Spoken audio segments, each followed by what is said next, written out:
All must be done as one.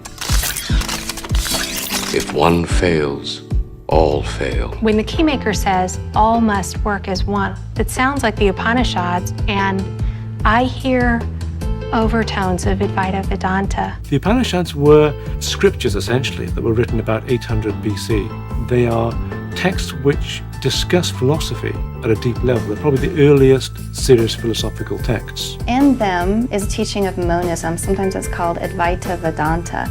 And this is the belief that all things are united as one. All things come from the same source, Brahman, who is the foundation of all being. And so the goal of this form of Hinduism is to realize your identity with the all. The movie Matrix is most definitely inspired by Vedanta. It is the essential meaning of the Veda. The Veda is the oldest living philosophical legacy of mankind. It forms the belief system of India. It is in Vedanta where we have Maya as a layer of illusion that we experience as this world, and the actual matrix is something else. It is this theme that inspired making of the movie Matrix. The movie Matrix is explaining to the layman the concept of Advaita or non-dualism.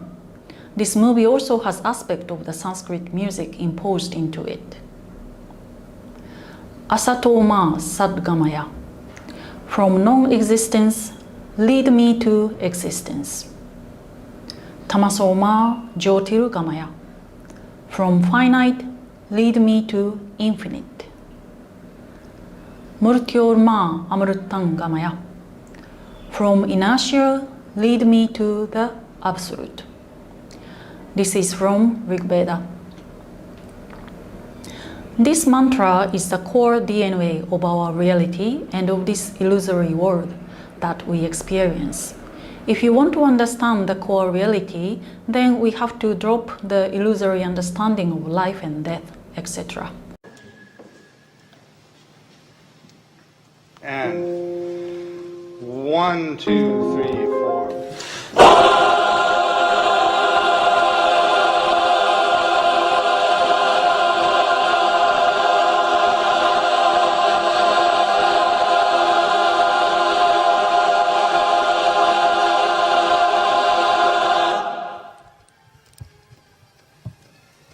Well, I think the most striking element is the use of the choir, which was really a lot of fun. There shouldn't be a lot of vibrato.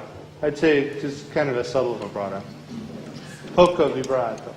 The way that came about is that Larry and Andy initially told me they wanted a major choir statement in what they called the Super Burly Brawl, which was the final cataclysmic confrontation between Neil and Smith.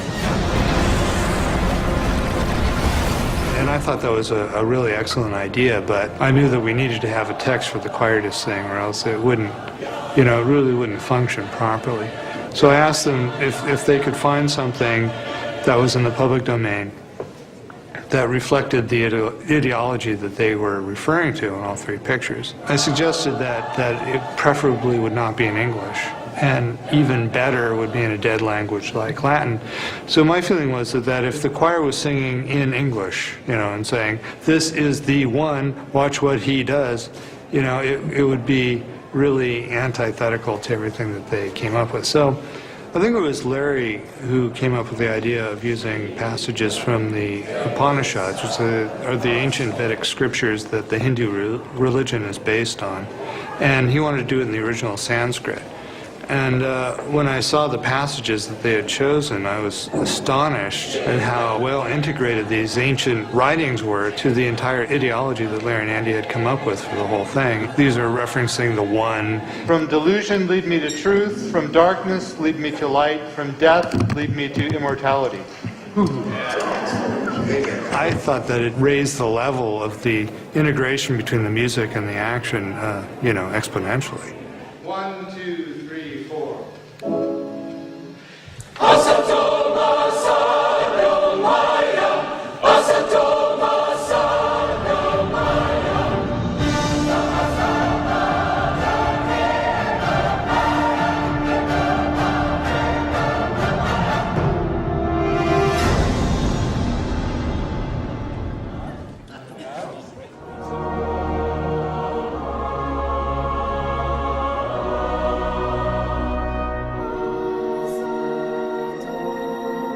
I think that the epic nature of the film was reflected in the music, and the conclusion of this mythology made for a very satisfying end to it. So I was particularly pleased by this epic nature, and I thought that the choir and the orchestra in the Super Burly Brawl was really kind of a wonderful moment for me.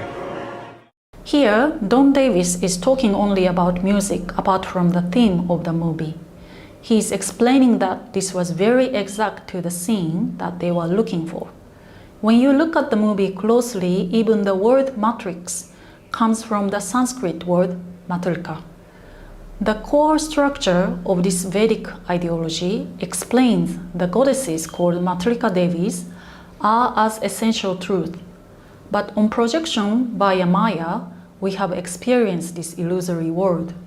So for the ancient civilizations, Matrika is the essential quest and not this world experience that we sense through our sensual organs. In 2022, 3 Nobel laureates, John Clauser, Alan Aspect, and Anton Zeilinger, has scientifically come to the same conclusion as Vedanta.